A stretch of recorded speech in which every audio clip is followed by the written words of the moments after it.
Hello everyone, this is Adam Meister, the Bitcoin Meister, the Disrupt Meister. Remember to subscribe to this channel. Hey, if you have any questions, you can email me at adam@trezorhelp.com. If you need help installing your Trezor, or if you need a crypto consultation, my rates are below. You can email me at adam@trezorhelp.com and we can talk over the phone. But email me anytime you want. If you just have any questions, I'll get back to you as soon as I can. If you have any ideas for shows also. So, there's a good interview with Tone Vays on Bitcoinist.com. And something he says a lot of great points. You should read the entire thing. I'll link to it below. Of course, there's very important links below, including my cryptocurrency addresses if you're interested. But he says that segregated witness is not a do or die thing, but it is important though. And I'd have to agree with that one. Now, there's a quote about the IRS Coinbase situation. And I kind of thought I wouldn't be talking about this anymore, but it is important to bring this up. And this is what Tone says. My best advice would be to compile a spreadsheet, ask Coinbase support staff to help you, of all the amounts that moved in and out of their system, so you know what your tax liability is according to them. Remember, they treat all Bitcoins transferred out of their wallets to your own private wallets as sales. So let me repeat that last thing, and I believe he's probably onto something here. I didn't ask Coinbase this, but I wouldn't be shocked if Coinbase does consider this. Remember, they treat all Bitcoins transferred out of their wallets to your own private wallets as sales. So they're saying you're guilty of selling your Bitcoin even if you just send it over to your blockchain.info address. And they will report that to the IRS in theory. I don't know if that's true, but it would not shock me. Now that is horrible. Because just because you send your Bitcoin out of your Coinbase address to your blockchain.info address doesn't mean you sold it. It just means you moved it.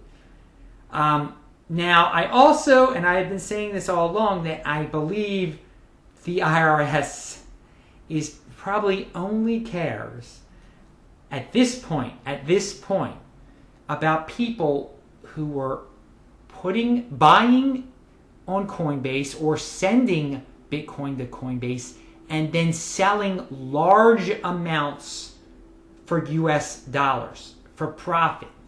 And some of the people are really screwed because they might have acquired Bitcoin some other way.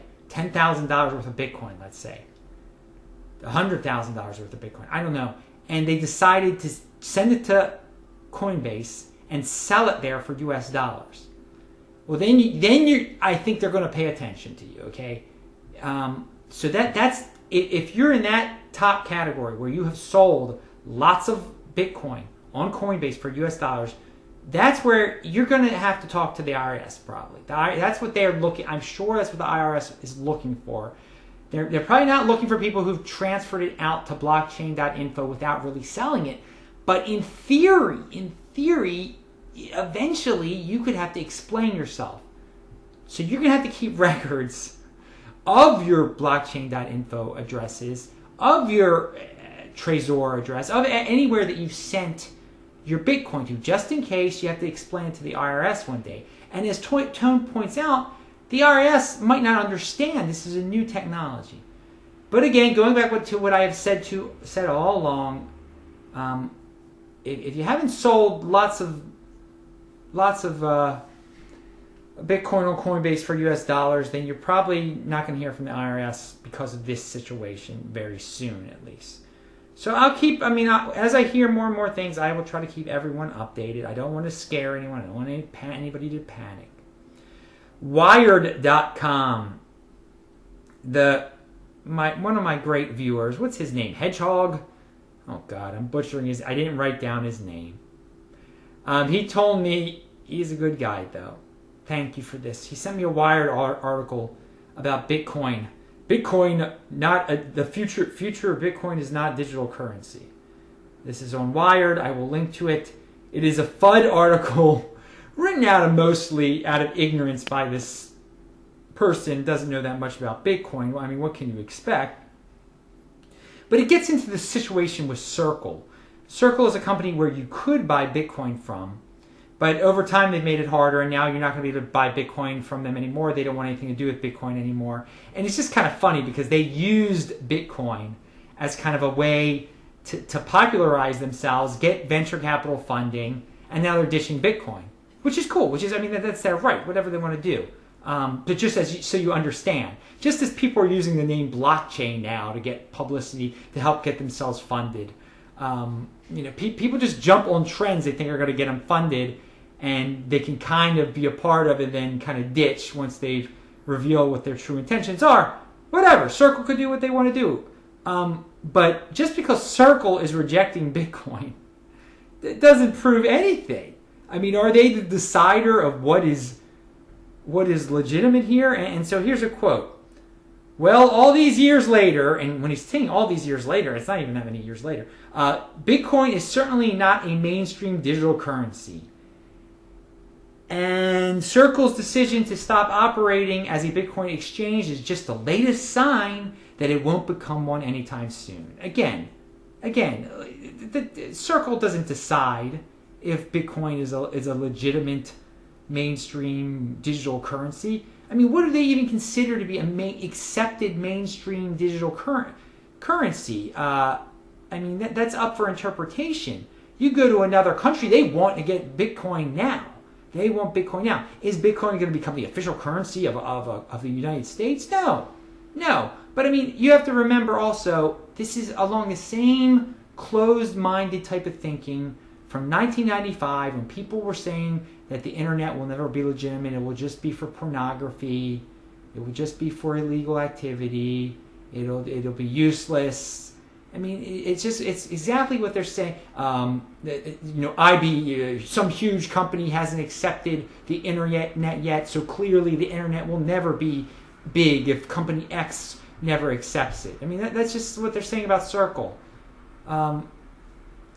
It's ridiculous. Anyway, you can read the article. It is FUD, and thank you for sending me that. Vcash. What an interesting situation. I don't encourage people to purchase altcoins, but they have posted a statement regarding the recent events of their main developer quitting and the price dropping. And it's just a really interesting case. I will link to the statement regarding recent Vcash events. It just shows you what happens when there's one important leader behind a known leader, and something bad happens to the known leader.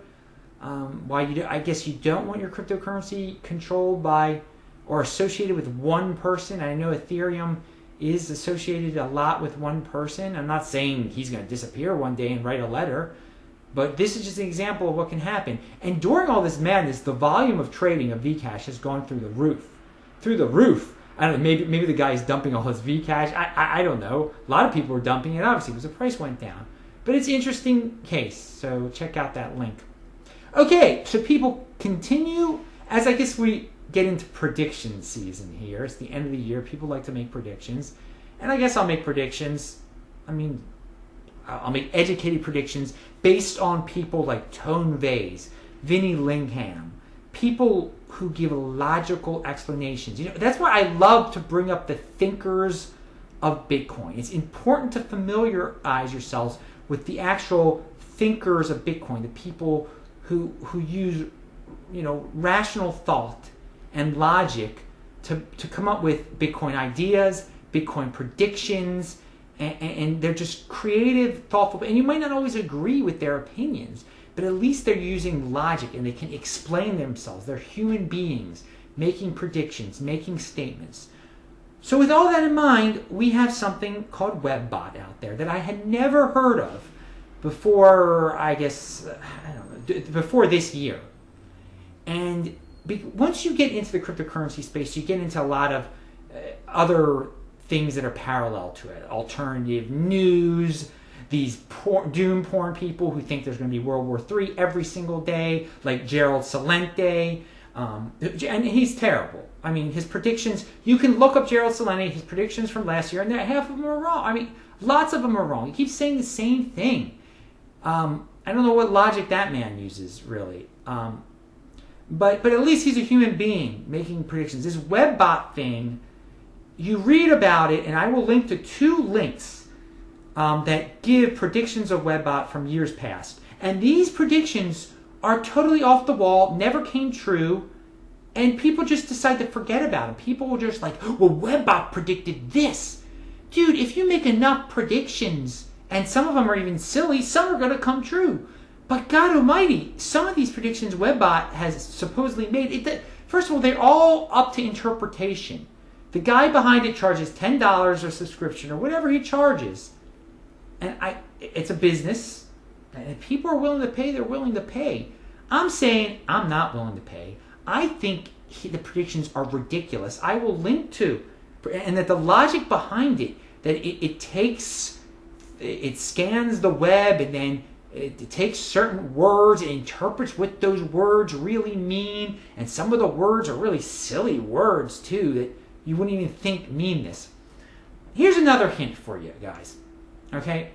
Now I don't know how many times webbot has done this. One of the links says it did do this.